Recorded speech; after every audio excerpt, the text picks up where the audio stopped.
So go ahead with your questions, everyone. Joe, it looks like you're gradually ramping up your activity. How's your left knee responded to everything? It's good, really good. Happy with where it's at. Still got a ways to go. Still got about 3 months left for the rehab, but I'll be ready to go for the season as long as there's no setbacks. And right now, it's looking good. Joe, a lot of your receivers are talking about you got a lot more zip on the ball from last year. What are you doing different to increase that velocity?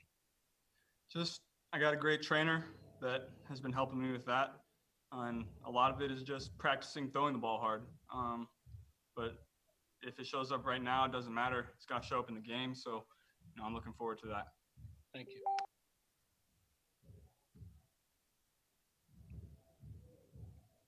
Besides your velocity, what other aspects of your game are you trying to improve upon this offseason? Knowing all the answers that I can get to if we get stuck in a bad play against a bad defense, knowing the good play against that defense that I can get to quickly within the shot clock. So, that's just comes with reps and time. Joe, I think you had said you were 85% coming in. Where would you put it now? Not the same. There wasn't.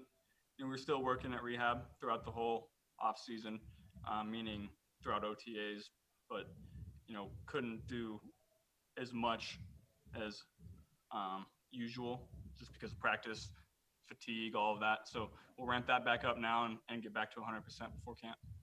Is there anything you're doing that has surprised you? Is there anything in particular that's kind of stood out and said, geez, I wasn't sure if I could do that now, but you are doing it? No, not really. Just slowly adding things in, getting better and better each week. Joe, with respect to that, you mentioned adding things in, probably potentially taking some things out once you see them out on the field, once you rep them out on the field as players and coaches. Is that part of the process that goes on now? Yeah. You continue to watch film and watch film from the season and watch walkthrough. You get a lot of good through walkthrough reps and mental reps from the back. So, we'll continue to do that, learn myself as well, and get ready to go. Joe, it looked like you were vibing with Jamar at 7-on-7. I mean, how has that relationship progressed throughout OTAs and now day one of minicamp? Right back to where it was. I'm excited about where he's at. He's a really smart player that understands what we're trying to do in the offense. I'm not going to have to tell him what to do every single play. He knows exactly what's expected of him. So, we got a lot of great guys on offense. We just got to execute when we get on the field. Joe, it looked like in 7-on-7, I'm not sure the ball hit the ground. It looked like it was a pretty good drill today, 7-on-7. Yeah, we were clicking. I think all camp the ball might have hit the ground once in 7-on-7. So, that's the way it should be in 7-on-7 with no rush. So, we're going to continue to execute. And that also comes with routes on air, just knowing the timing of the receivers, and we're getting better and better each week. Joe, your bandwidth for the playbook as a rookie, Zach talked about just your ability to absorb a lot. How wide has that got now? Have you guys expanded that significantly more in the offseason? Yeah, it's just putting more on my plate. As far as, like I said before, checks that, you always have 2 plays that you can get to at the line. You have, call 2 in the huddle, but then you also have the plays that you have in your back pocket if you see something that you might have seen before, but it wasn't what you were expecting, and you know what to get to right then. So it's just the quick processing that I'm going to continue to get better and better at. And, I'm excited to execute that in the season, because there's nothing better than when a defense shows you something that you weren't expecting and you know exactly what to get to. And then the defense gets frustrated, and then they start, going out of their game plan and making mistakes. Yeah, thank you.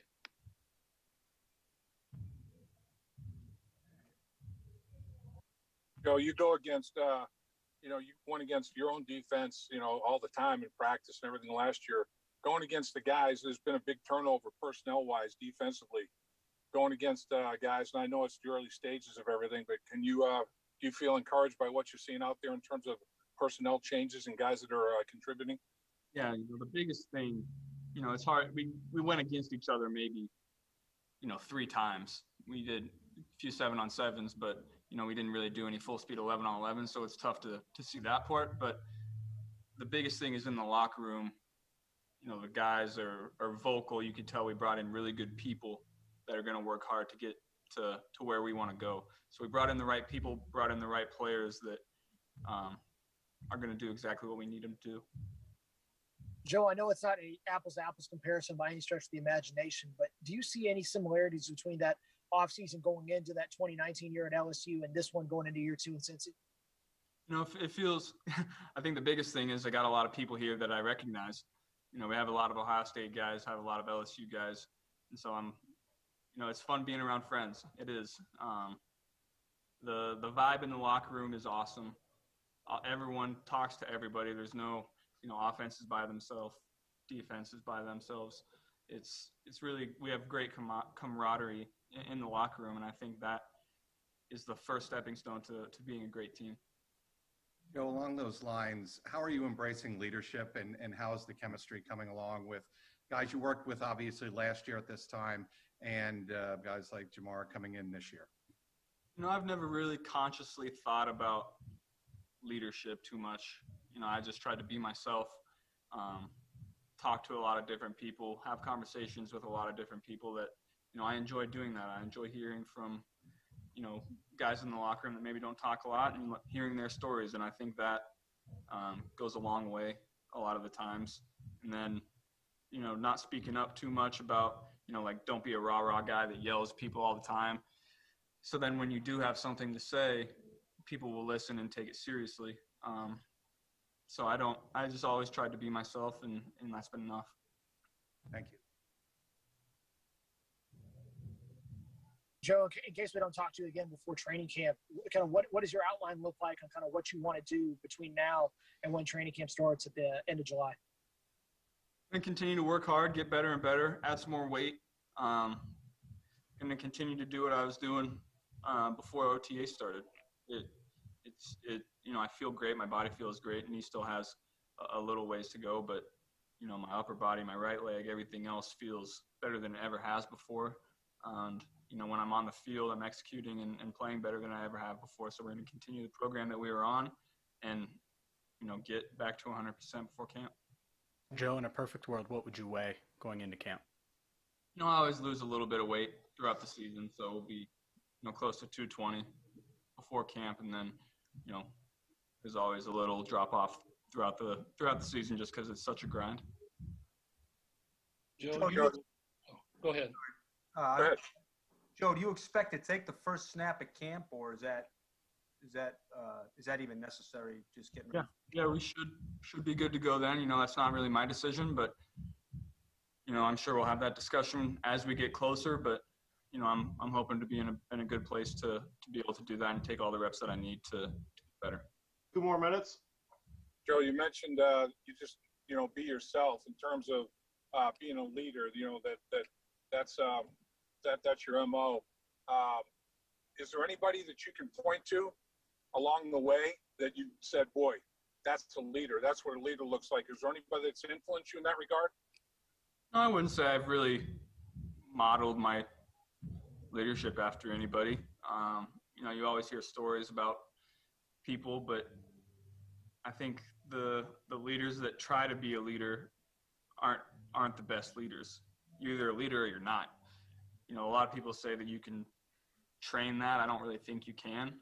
I think you're kind of born with it. And, I've always just done what I do and been myself, and, the rest just takes care of itself.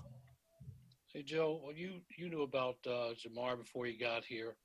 Was there a moment, or has there been a moment on the field where Jamar did something and you looked around and saw people maybe in awe and you just said, that's just him? Everyone's been surprised at how smart he was. And I told everyone coming in, he's not gonna bust. He's gonna know exactly what to do. He's gonna be a pro, and that's exactly what's happened. And then he's just super smooth on the field. He doesn't look like he's going super hard, and guys will come up to me, he's like, is he going hard? And then we go up against the defense, and you can see he looks exactly the same, but he's going the same, but he's just at a different speed than everybody else. So, you know, it's exciting to have him. He's going to be great for us, and he's a great friend as well. Thank you. What's the biggest difference that you've seen in him? You know, not having been away from him for a couple of years on a day-to-day basis, what's the biggest difference now that you see in him than the last time you saw him at LSU? I told him he looks much smoother than he did back then. There's no, you know, if he's running an out or an in or a go, it all looks the same for 10 yards, and then he just snaps it off really fast. And, you know, that's a great trait to have. Hey, well, last question, Dave Lapham. I know you're trying to get in. Go ahead. Joe, T. Higgins worked real hard redoing his body, remaking himself a little bit. Have you noticed a difference in T. Higgins when you've thrown him the football? Has it paid off for him? Big difference. He looks like a different guy out there. You know, we were throwing the deep balls, and, you know, the first couple I underthrew a little bit, and I was like, geez, T, you know, where did that come from? I didn't really expect that from him, and he's getting out of there this year. You know, we have some horses on offense that I'm really excited about. T's going to have a big year. All right, Joe, we'll let you go. We appreciate your time. Thanks, guys.